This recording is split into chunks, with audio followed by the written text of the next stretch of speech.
Hello, good afternoon. My name is Jim Merlino. I'm the Chief Clinical Transformation Officer at Cleveland Clinic. And again, I want to thank you for joining us today. I'm pleased to present this webinar in partnership with our Philanthropy Institute, which includes experts from infectious disease, primary care pediatrics, and one of our physician leaders in London. The pandemic has been long-lasting and frankly exhausting. And I know that all of us as people that are living through it are going through a lot personally, professionally, we're managing. But I just want to recognize that it is difficult for all of us, but the resilience of what we're doing, how we're working, how we're keeping up our households, how we're taking care of patients is just remarkable, and we will get through this. I know that people have a lot of choices for education around the pandemic. And we very much appreciate you taking Cleveland Clinic as your trusted source for information. I want to begin by also taking a moment to thank our caregivers, particularly our doctors, our scientists, our nurses, and our frontline individuals that are managing the pandemic every single day. And that includes not just Cleveland Clinic caregivers, but caregivers across the nation, across the world, that are taking care of people affected by this pandemic. Their dedication to patients and families continues to inspire us, and we couldn't be more grateful for the selfless efforts and examples that they provide as healthcare heroes. With the Omicron variant dampening many holiday and New Year festivities and worldwide infections hitting record highs, it is evident that the pandemic is not close to being over just yet. So what does that mean? Our guests are here today to discuss the now what. That includes an update on the variants, booster effectiveness, and prevention strategies that are still essential in combating the spread of the virus. Over the next hour, we're going to share the best information that we have today as of this moment from an outstanding panel of Cleveland Clinic experts, including Dr. Kimberly Giuliano, Dr. Steve Gordon, and Dr. Jim Gutierrez. My fellow colleagues, doctors, thank you for being here and joining us today. We're going to hear from each of you shortly, and then we'll open up the conversation to address some of the many questions that were submitted by participants today for this webinar. So with that, Dr. Gordon, let me get started off with you. So Dr. Stephen Gordon is the Cleveland Clinic Chair of the Department of Infectious Disease. Dr. Gordon, could you begin by giving us an update on where we are with the COVID pandemic? What's the current impact look like? Well, thank you, Jim, and it's a pleasure to be on the panel with also Jim and Kim. You know, I would start is that if you look at the big picture, as you mentioned, this wave is different. Omicron is different in many ways that are becoming evident. The first, as you mentioned, is estimates now are that 40% of the world's population will be infected with Omicron. And if you think about it, this was something that was just reported from South Africa, you know, around Thanksgiving time. And the way that it is so transmissible is truly amazing. And so in my word cloud with Omicron, it's transmissibility. And we see that evident each day with the numbers. And as we all know now here in the homeland, the numbers that you're seeing, 800,000 a day, are probably an underestimate. Many people are not being tested or being tested in ways that aren't being counted. With those increased numbers, we are seeing increase in hospitalizations and some uptick in death, but it is a little bit different. And we're not seeing that in proportional numbers. And we're beginning to see what I would say is we're kind of conjugating infection with severe outcomes for certain populations. And I label those as what I call spike exposed, either by prior infection or vaccination, and immunocompetent. So for many, that is going to translate into a cold or less apparent infection. For those that are immunocompromised and not spike exposed, there's no reason to think from the data that Omicron still can't be as fatal as severe. And so with these increased number of cases, what we've seen over the holidays is, I think, a shifting policy based on pragmatism. So you talk about the hospital. As we all know, we have not seen such numbers of hospitalized patients with Omicron in our system, even going back to last year's spike. Having said that, we've also recognized that not all the patients with Omicron infections in our hospitals are being hospitalized because primarily of that infection. That could range somewhere between 20 to 40%, depending on where you are. So that to me is a marker of the transmissibility. It doesn't mean these patients still aren't taking up beds. But where that has a factor is there's still isolation procedures. So there's still a lot of space these patients do need to take up. The other effect, and as Dr. Merlino has taught us, it's about space, staff, as well as supplies. We have supplies. The space is now being encroached upon, but the staff is really what has been most affected. And for those of you that might have flown with all the airline cancellations, schools, our frontline workers everywhere, it is people being out with Omicron. And that has been, I think, our biggest challenge. And correct me if I'm wrong, but we were probably up at some point here in the organization, 3,500 of our employees being out.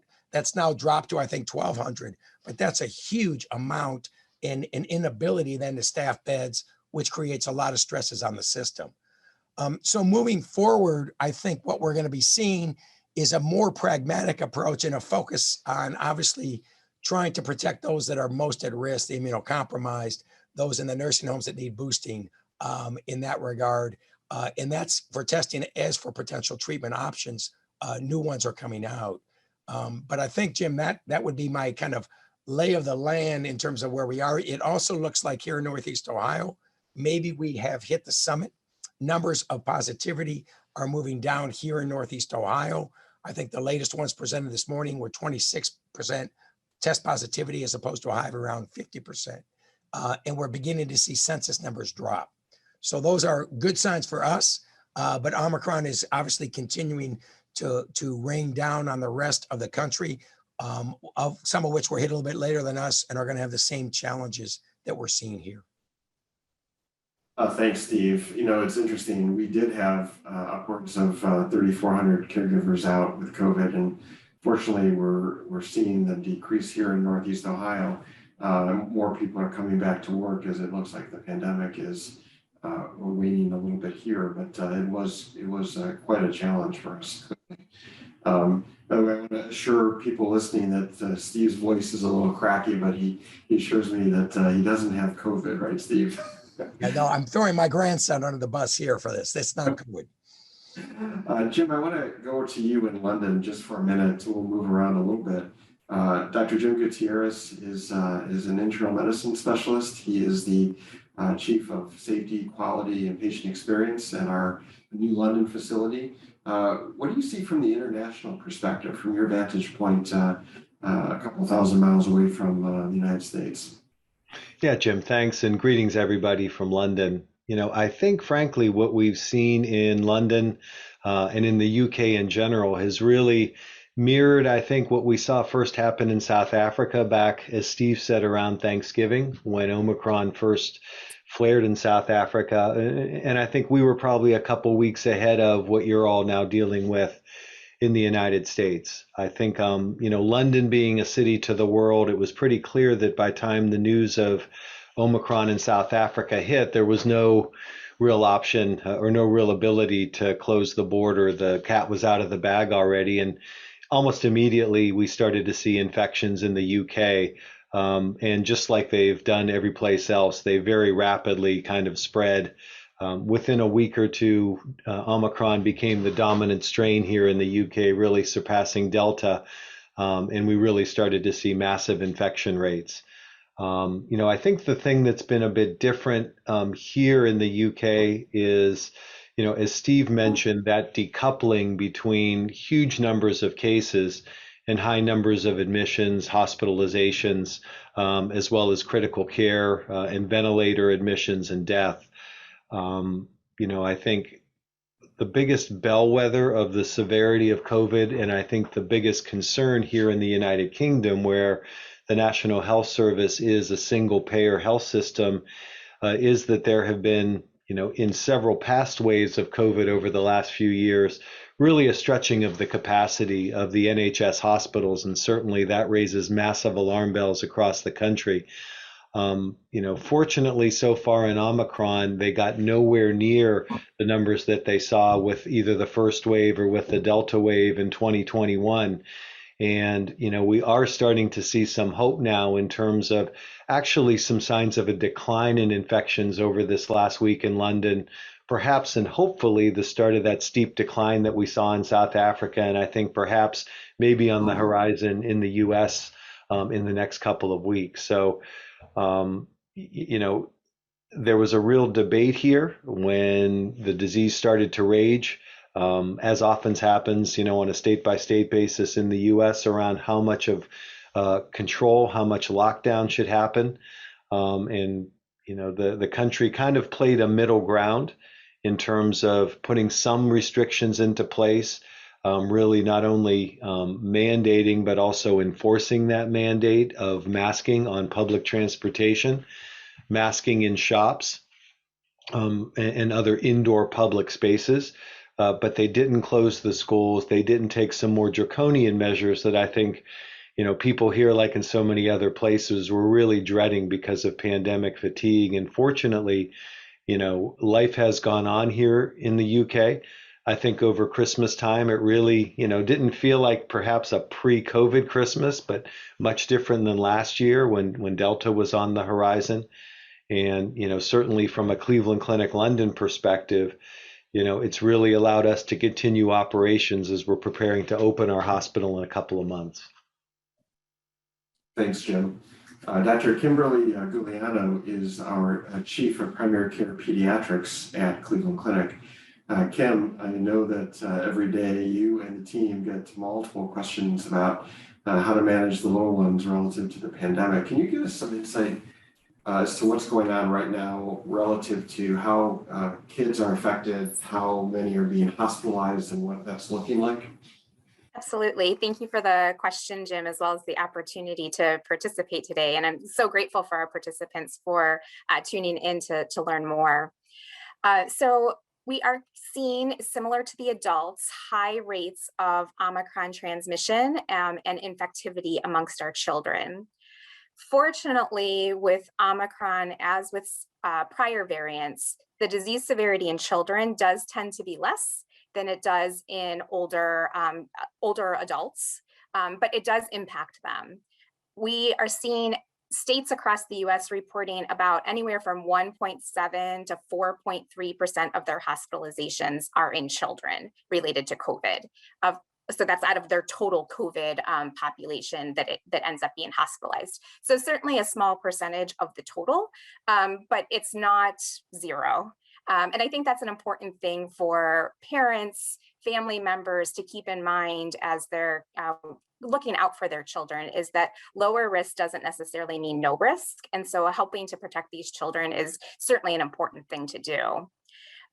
In terms of hospitalizations, a lot of the kids that we're seeing at Cleveland Clinic Children's being hospitalized with COVID are actually in the hospital because of COVID. I get this question quite frequently. How many of them are hospitalized for other reasons and just happen to test positive versus actually having a COVID infection? And it's right around 50%. So really our numbers show that we are seeing an increased number of children being admitted just as the rates themselves are going up. We're continuing to see admissions in our hospital of MIS-C, or the multi-system inflammatory syndrome in children. And this is a very severe post-COVID phenomenon that occurs 4 to 6 weeks after a COVID infection or exposure, where kids will have inflammation in multiple areas of their body, their heart, their liver, their lungs, and they end up in our ICUs. They end up needing pretty intensive treatments. And we're still seeing some of that. Now, because MIS-C does surface about 4 to 6 weeks after that primary COVID infection, we're probably still seeing MIS-C related to Delta. We don't quite know yet what Omicron will mean for kids and mean for MIS-C. We're all certainly optimistic that because Omicron does seem to be slightly less severe in terms of its disease severity, that we'll see less of an impact in kids. But we're all kind of waiting to see and can't know that exactly for sure, because some of the children that we've seen with MIS-C throughout the course of the pandemic had very mild courses, and some of them actually were completely asymptomatic around their time of their primary infection and just developed those MIS-C complications 4 to 6 weeks later. So that part still remains to be seen. In terms of the children who are outpatient, we are seeing a relatively mild course. I think that's twofold. One is related to the fact that Omicron is a little less severe, and the other is related to the fact that we have kids vaccinated this go around, which is certainly exciting. There's data that came out from the CDC last week that showed that children who have had at least 2 doses of the vaccine have a lower chance of developing this C. And there was a recent publication in the New England Journal of Medicine that showed that adolescents who were vaccinated had lower hospitalization rates and lower mortality rates. So we're starting to see the vaccination data really reflect that decrease in severity for kids that we've been seeing for adults all along. Thank you very much, Kim. There's lots of questions coming in about kids in school. I'm going to let you think about that in a minute, or run from your office, whatever you think is the appropriate way to handle that. But we're going to come back to that. Steve, I want to go back to the variants and kind of the pandemic in general. You know, there's this rumors circulating that the virus has the potential to mutate to become more deadly, and everybody's afraid of that. Can you talk about that a little bit? Maybe dispel what people's worst fears about the virus is? Yeah, so it's a great question, Jim. So when we talk about RNA viruses, such as coronavirus, mutations come with the package. And it's got a very large genome, one of the largest, so 30,000 base pairs. Baseline, it mutates itself maybe 1 to 2 a month.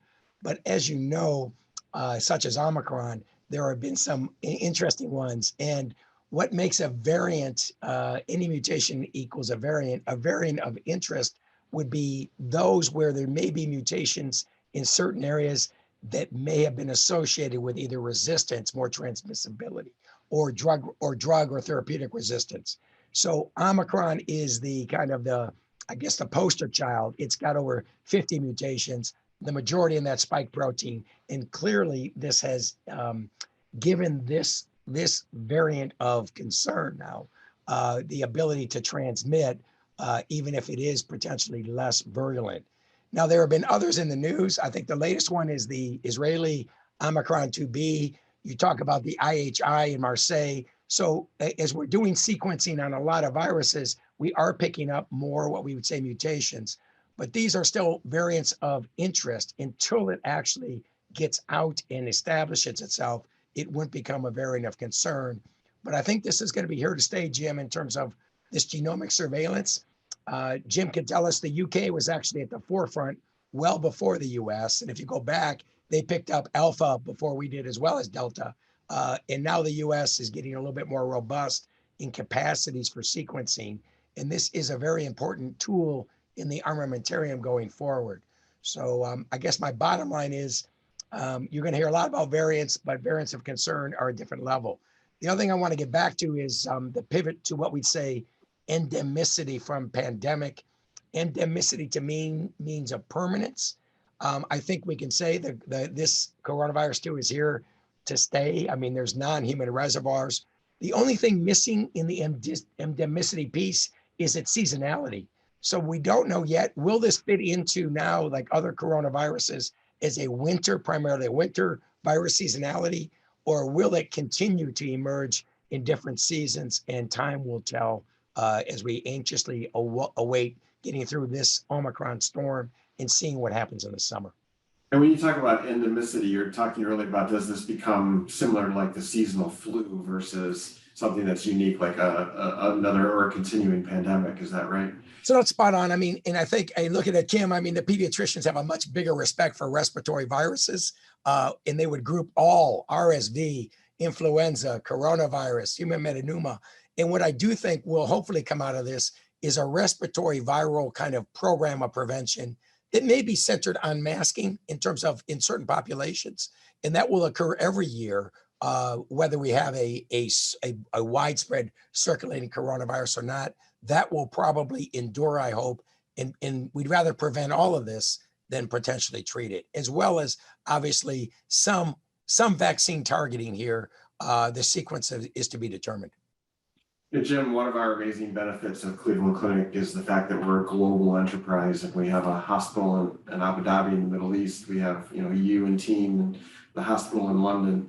And it gives us the ability to kind of see across the world and actually have people on the ground that are living kind of different phases of the pandemic that can feed back to the global thinking and how we think about managing this. And that's really an exciting part of our organization. As you look from what you're managing not only in London but as you participated in this enterprise approach, what are we seeing and how are we thinking now about protecting ourselves?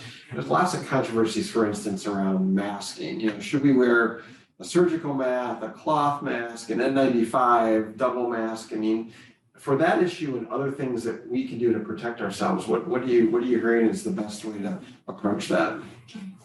Yeah, absolutely, Jim. I think a couple thoughts on that. Number one, in terms of masking, I think with that tremendous infectivity of Omicron, I think it's increasingly clear that we really need to up our game in terms of masking. And that means not only being more diligent about wearing masks and making sure we're wearing them properly in terms of covering our nose and our mouth, but actually wearing better masks, wearing surgical masks, wearing N95 type masks, rather than kind of the cloth or fashion masks that I think we've all perhaps gotten a little bit more used to, especially when we're outside of clinical settings. And, I've certainly seen people here in the UK taking up that advice as I look at what people are wearing, much more of those higher level masks that give a better seal, better protection, and offer that. The other thing that's been really interesting to see, and I'm glad to see that we're seeing the US move in this direction now, is the use of home-based lateral flow testing. I think one of the things that's been happening for several months now in the UK is the government has made available free lateral flow tests to everybody in the population. And they've really recommended that everybody, whether you're at home or you're in the workplace or at school, do at least one lateral flow twice a week. And I think what that's allowed us to do here is, especially with Omicron, where there's such a quick, short period of time between infection and when people start to shed the virus and become symptomatic.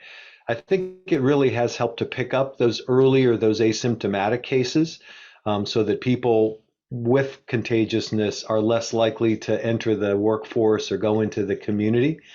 The flip side of that, unfortunately, is it's also put a lot more people out of work because many people who are asymptomatic were testing positive and then self-isolating as they were recommended by the government. And, we started at 10 days of isolation.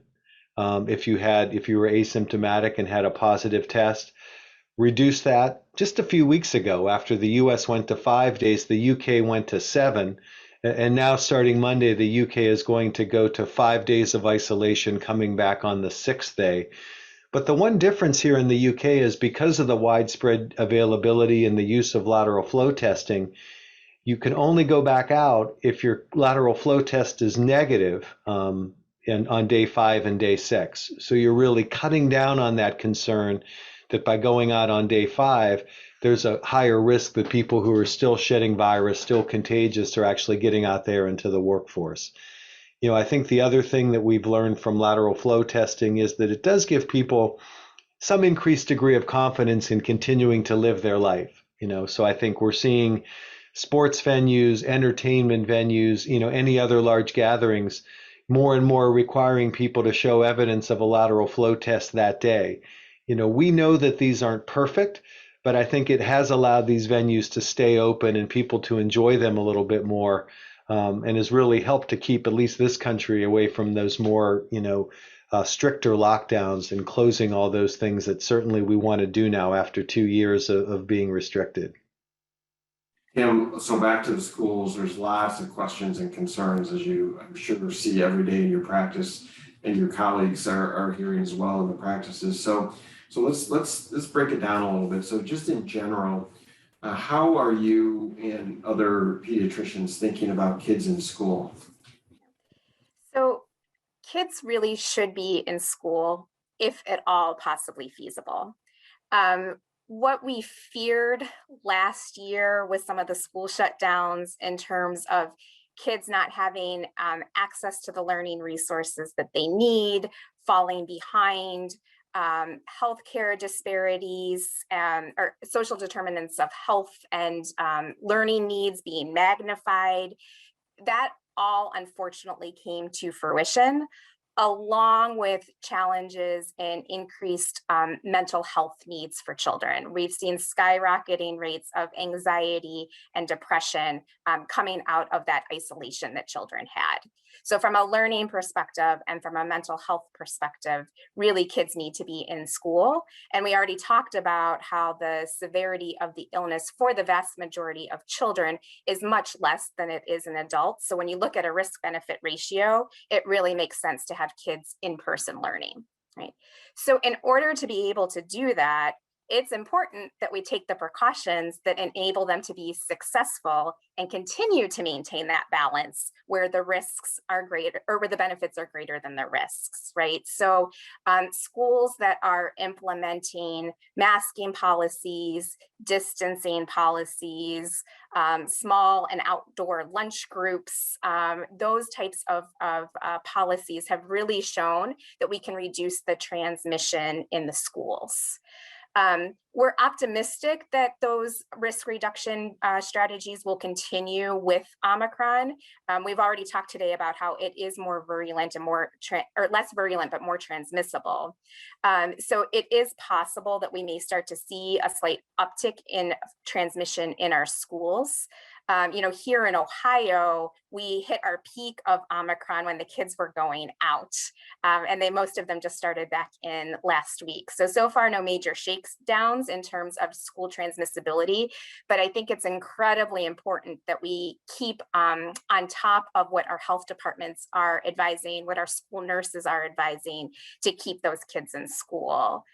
Another layer that's been added in more recently this school year has been testing opportunities for children. So kids who are exposed in the classroom, continuing to be able to stay in school with their mask in place and testing at the time of exposure and 5 days post to make sure that they're not having some asymptomatic shedding and detecting that early, as well as vaccinated children who are outside or exposed outside of the school, continuing to be able to come to school with their masks in place, testing on day 5. Again, hoping to make sure that we're detecting them early, similar to what Jim was talking about, so that we're present, we're in these public places, kids are where they need to be learning in school, but we're doing it in a responsible manner that keeps all of the children in school. So speaking directly to all the parents out there, we're quite certain there's many. What's your advice to them to keep their kids safe? Wear a mask. Even if you're in a school setting where that is optional, wear that mask. Wear that mask in the extracurriculars as well. You would be amazed at how well you really can breathe with a mask in place. The disposable masks that provide actually a little bit greater protection, the surgical medical grade masks, are easier to breathe through than a cloth mask. So the more children that have that in place, the better off we're going to be. Hand hygiene is also huge. Especially if you're going to touch your face, touch your mask, touch something that gets frequently touched, like door handles, computer keyboards, those kinds of things. Teach children to be washing their hands in those situations. And when feasible, maintain that respectable social distance. It may be hard to instill 6 feet in sporting events and in schools, but there are ways that we can be 3 feet apart in a lot of those scenarios. And just giving a little bit more of that respectful distance can help not only your child, but all of the other children around them. And when you're helping all of the other children around them, that does come full circle back to our own children. So Jim, when we think about all the work that Cleveland Clinic does, we work with a lot of businesses, and particularly in the pandemic, we've been offering advice to businesses who are, managing their workforces, managing their environments. And I know you particularly have done many webinars in the UK for organizations that are trying to just do the right thing to protect their employees, their people, their customers. Can you provide some guidance to our business leaders out there about things that they should be continuing to pay attention to? Do they need to test employees? Do they need to institute, rules in the workplace? Do they need to keep people quarantined? I mean, what kind of advice can you provide to our businesses out there? Yeah, absolutely, Jim. I think it's really disheartening that, after 2 years of this disruption, we're still, unfortunately having to have this discussion about how we can, go to school safely, how to work safely. I think we certainly, as London has gone through several ups and downs in the severity of the pandemic, in our own office ourselves, we've had to go through the cycles of coming in, leaving, and putting precautions in place, and going up and down with that. And, fortunately, not only have we learned a lot, but as you said, we've had the opportunity to work with a lot of businesses, employers, sharing that knowledge via webinars and other means. And one of the things I've learned about that perhaps some people in the audience know a lot about already, because it's more common in kind of the health and safety world, is this concept of a hierarchy of controls. And that really means that, the more layers you put in of controls, the more effective you're going to be in terms of protecting, in this case, your workers. So, that first level is really looking at the overall environment. And one of the key things there really is ventilation. Okay, really looking to see, number one, if you're not in Ohio in the middle of the winter, what are the opportunities to open windows and get the air circulating? Certainly if you're in a closed building like this one, really having the ventilation system assessed to see if there's anything you can do to really up the air exchanges to clear that airborne virus out of there. We focused a lot on cleaning early on, and that is very important. But I think, as we've learned more about the virus and how it's spread, by airborne means, ventilation is even more critical there. We talked, Kim talked about hand washing. That's still important. Sanitizing. The next layer of controls is really controlling the density. The more you can distance and limit the amount of people in the office, the better off you're going to be. So, for instance, that could mean, instead of bringing everybody back into the office, bringing in teams, cohorting people, having teams come in a few times a week so that they can really take advantage of that opportunity to be together physically. We know that's good both socially as well as, creatively and from a productivity perspective. But, have less people in so that team can space out and interact in a safer way. Masking is obviously important. And, with masking indoors, there's always that challenge of how do you balance the protection that a mask offers, versus the discomfort and the inconvenience of wearing a mask all day. And the way at least we've handled that here at Cleveland Clinic London is, we really have looked at what the prevalence of the virus is in the community. And during times that there were more surges, we would be more restrictive in terms of mask use. During less restrictive times, we would just have people mask when they were moving about the office, where there was more of a risk of coming in contact with people. We would have them mask in closed meeting rooms to cut down on that, breathing the recycled air with the virus in it if somebody was infected. But now with Omicron, we're wearing masks all the time in the office, even sitting at desks. We've put in plexiglass shields where possible. And we certainly have at our outpatient center, we have people behind screens at reception where they're interacting with people. One of the things I think that we've abandoned here in London is the idea of thermal scanning. And I think they've kind of pretty much abandoned that at Cleveland Clinic in the US as well. I think a lot of data, unfortunately, on thermal scanning showed that in general, it was very rare to pick up somebody with an unknown fever. I think those of you who have, had a fever from COVID or other illnesses know that generally you feel pretty sick. And I think by now we've all learned that when you feel sick, you shouldn't go to work or you shouldn't go to a public place. So we weren't picking many people up with thermal scanning. It really created an unnecessary step that sometimes limited flow in and out. So that's something we personally did away with. So, it really there's not one size that fits all here. I think we're fortunate that we've learned about a whole armamentarium of protections that we can put in place in a workplace. And I think it really comes down to looking at your local situation and what you're trying to accomplish in terms of getting people back in and trying to figure out where the greatest opportunities are to layer on those controls to keep people safe, Jim.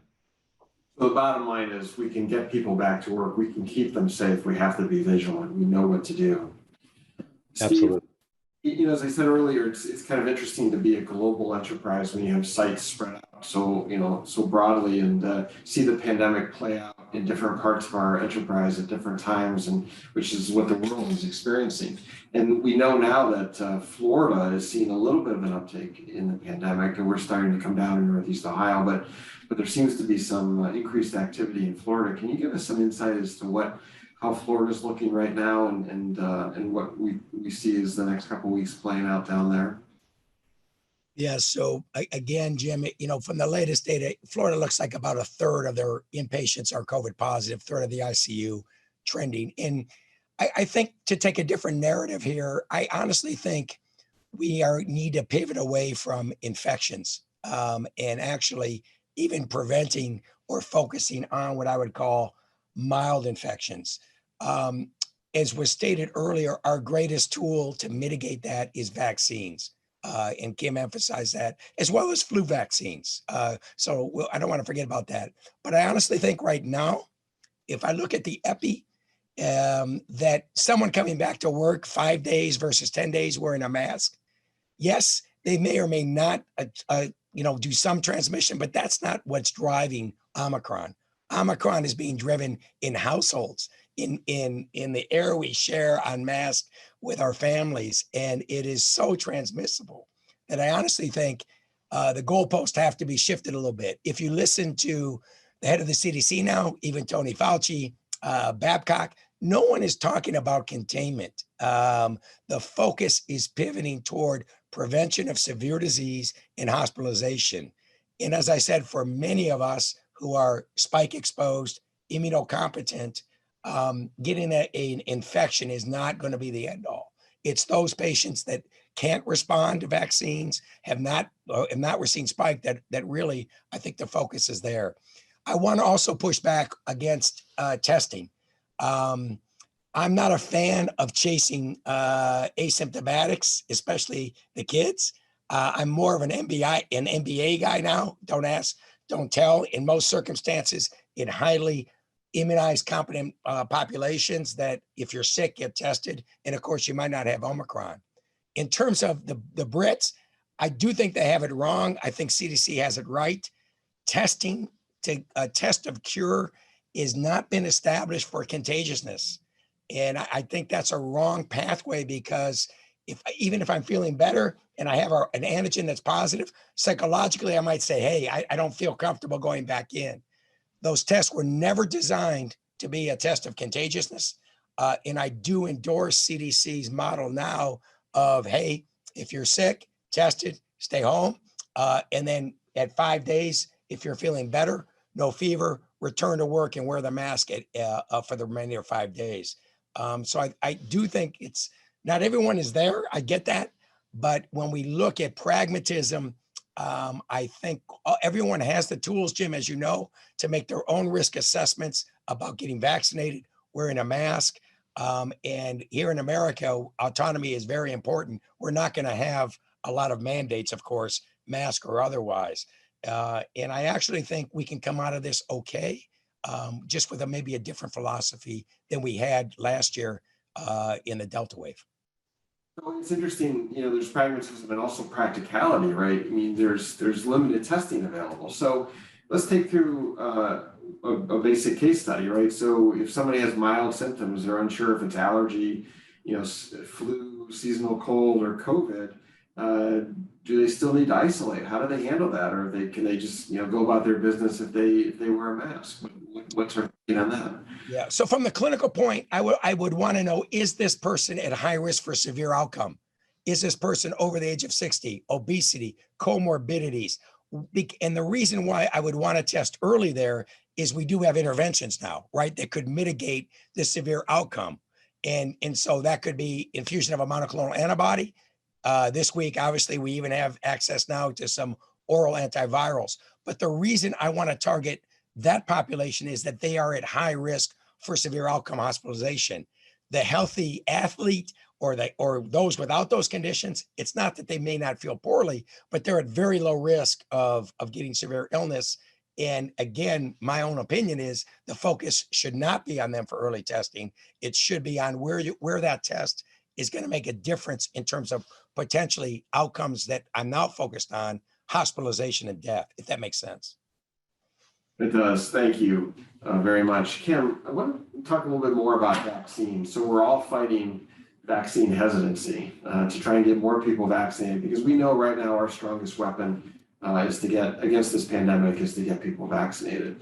Can you talk a little bit about some of the things that people should know about the vaccine to reassure them that it's a worthwhile event to get vaccinated? Yeah, thanks. That's a great question, Jim, and one that I hear quite frequently, especially now that people who have been vaccinated can get Omicron, right? So it's, is this vaccine doing anything? What's the point here? So it is doing something. We kind of talked before about how it is reducing hospitalizations, reducing death, and those are certainly the big things that Dr. Gordon was just mentioning. We really want to make sure that we're looking at. I think it's important for folks to recognize that in the United States alone, we've given over 550 million doses of this vaccine. It is no longer something that we don't know what is going to happen, right? It went through studies, it came to the general population, and now the majority of us are vaccinated. And so the concern about, is this safe, really has been proven out again and again and again. Multiple doses, underlying disease complexities, and varying ages, we've seen that it's safe. And even in the young children less than the age of 5 that we don't yet have the vaccine on the market for, their early studies were showing that it's safe in that population too. They haven't reached the efficacy level yet that they need for those kids, but it's safe across the board. Certainly there's concerns that folks have, and some of them have some science and some data behind them. And a lot of them, unfortunately, have been myths or hypotheses that grew legs and exploded, right? So, I think most folks recognize that it's not going to magnetize you, that there's some really far-fetched things that are out there. Some of the other concerns that I hear from folks are, what about fertility? And this really came out of some early data that was suggesting that the proteins could be related to proteins that are related to placental attachment, and maybe that this would result in miscarriages and not being able to carry babies to term. And that absolutely has not panned out. We are seeing higher rates of miscarriages and fetal demise in women who have had COVID infection during pregnancy than we are in women who have had the vaccine. The other common concern that I hear is, well, we know what this does in the short term, but we don't know what this does in the long term, right? So how can you tell me that 20 or 30 years from now, something's not going to occur and we're going to link it back to the vaccine, right? And the reason the medical community is confident in the safety around that piece is that vaccines are in our bodies for a very short period of time. Even the mRNA. It's there, your body uses it to make a protein and it degrades from your body. It does not stay. What stays with you is the antibodies. What stays with you is the protection. The vaccine ingredients do not live and dwell in our body for long term. So there's no vaccine on the market currently that causes side effects multiple years down the road. So I think that that's really helpful for folks to know and to understand. And then I think the last serious concern that we all need to be aware of, but fortunately can take some confidence and acceptance with, is myocarditis. So the vaccine has been linked to myocarditis in very, very rare situations. It's more common in males under the age of 30.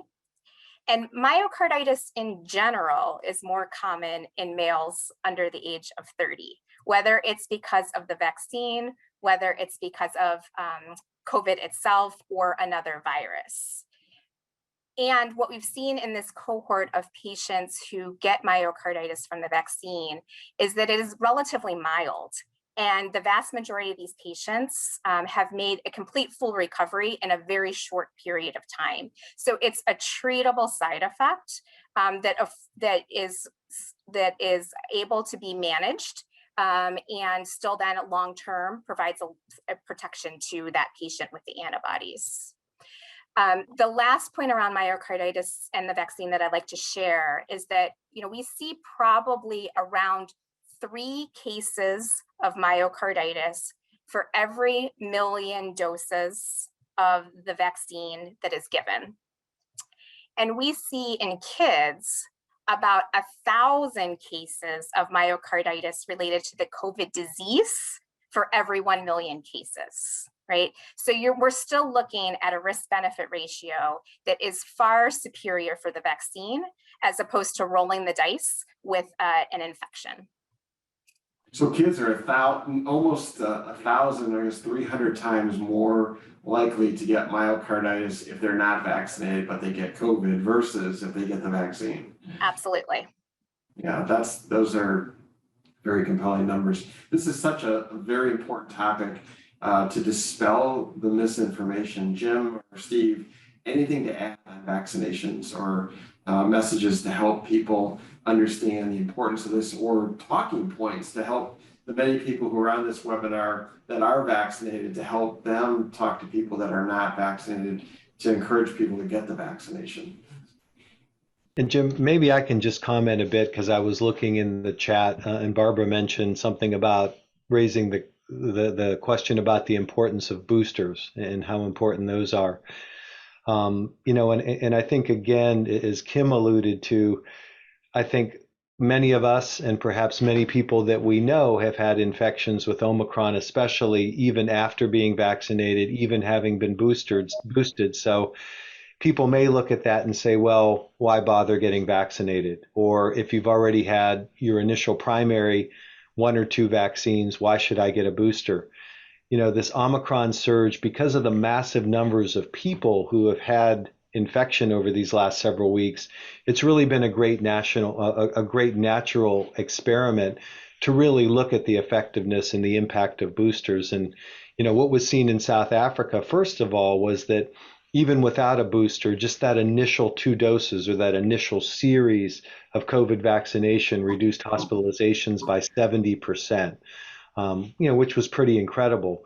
But if you look at data from right here at Imperial College in London, really focusing on boosters, after 2 doses of vaccine, symptomatic infection, there was probably only about 0 to 20% protection against symptomatic infection with Omicron, really showing how Omicron really is more resistant to vaccination. But if you added the booster, there was 55 to even up to 80% protection against infection. And I think it's even more dramatic when you look at hospitalization, because after 2 doses, there seems to be about a 70% reduction in hospitalization, but that does seem to wane. So people that have had their initial vaccination after 2 months or more, you really started to see that protection against hospitalization wane.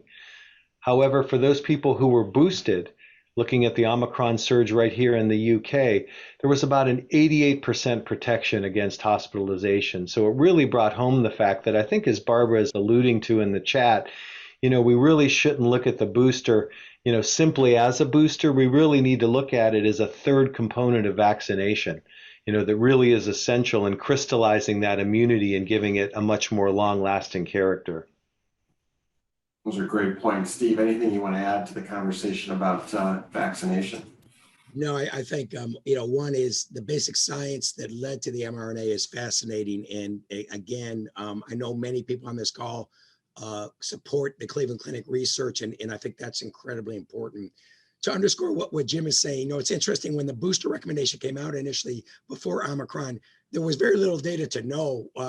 It sounded good. I mean, we had the immune response, but as Jim eloquently stated, it does protect against infection. But even without the boosting, of course, vaccination prevents severe disease. When we look at our own cohort here of employees, and this has not been published yet, but just looked at, if we looked at our employees that were fully vaccinated, not boosted, or had prior COVID, not boosted, compared to those that got boosted, either a shot after COVID or the 3 shots, again, 2/3 reduction in Omicron infection in this past month. So this underscores what Jim says. I think that it helps protect against infection, but vaccination, again, helps protect against severe disease, which I think is critically important. So we're nearing the end of the time of the webinar, and I want to pose a question to all of you, not only as medical professionals, but also as people that are trying to live their lives, that have families, that have to interact in society. What do you do to keep yourself safe? When do you go out? Do you go to events? How do you think about that? Jim, I'll start with you. I think what I've tried to do, Jim, is, early on, when we didn't know much about this infection in the first wave, I think I did what we were all advised to do, which is, stay in, don't go to work from home, be extremely careful. And, after vaccination and, after we saw, as Steve said, how tremendously effective these vaccines are, I certainly felt a lot more confidence getting back there into the community, going back to work, going out and doing things socially, going to public events with the right precautions, with masking, with attention to distancing, and, certainly looking at the individual circumstances and kind of deciding, well, when it's better to stay away. And, I always learn something when I hear Steve on these webinars, and I've had the good fortune of being on sharing several of them with him. I think what I'm hearing you saying, Steve, is we need to get to the point where we live our lives, where we need to live with this virus, taking the right precautions, and, most importantly, getting vaccinated according to the recommendations. Kim, what are your thoughts? I agree. When I'm looking for activities for myself as well as my children to do, anything that's outdoors, I feel like is free game for us. We're there, we're enjoying it, and really not thinking twice. Fortunately, because we are healthy and not immunocompromised, and we're all vaccinated, right? So the outdoor stuff, I really just don't think twice about. The indoor stuff depends on the time of the year. How close a contact we're going to get and how many people are in there, right? So kind of all of these things that we've talked about here already. So to put a little light to that, my daughter does gymnastics with a mask on, high-ceilinged gymnasium, and when you're flipping around, you're not usually within 3 or 4 feet of other people, right? So I feel relatively comfortable with that. But we played soccer outdoors, and then soccer coming indoors through the wave of Omicron. We said that we're just going to sit this one out. We can kick the ball around in the yard when there's not too much snow out there. So it really is about that risk relative ratio. I think also in terms of what's important to you and your family, right?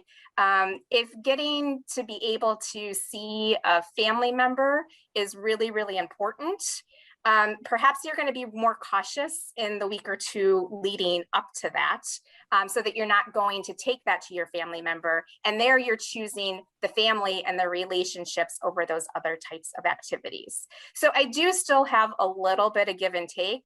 I'm hopeful that, as we get through this Omicron phase, maybe we will head into that endemicity that Dr. Gordon was speaking about, and really know that there's certain times of the year we're going to go on about our lives and not really have too much concern. And then other times of the year where we may, mask up and get our vaccines appropriately. Steve, for you, I have two questions. The first one is your perspective on how you kind of live your life in the pandemic. And then I want you to close with, your infectious disease crystal ball as the chair of infectious disease. What do you see with the next year from your perspective of what you know about how these viruses play out? No, so for the first question, Jim, I think I now move with confidence in terms of, because I am boosted and because I just feel much more protected than I did, say, pre-vaccination. That's still one of the memorable times I think of my life, is remembering where I was when I got my first vaccine. Having said that, right now in the Omicron storm, I just assume everyone I see is infected. And you make your choices that way, whether they're symptomatic, not symptomatic. In the hospital, obviously, we're all masked up. I'm not wearing a mask because I'm by myself now, but all of us understand that. So to Kim's point and Jim's point, I'll feel much better when I see that community transmission rate get down to less than 10 per 100,000, where we were maybe in July. And then that will inform a lot of people's practices. In terms of the other lesson we talked about, it's humility. Every time we try to predict or forecast on this virus, it just makes fools of all of us. So I've learned not to do that.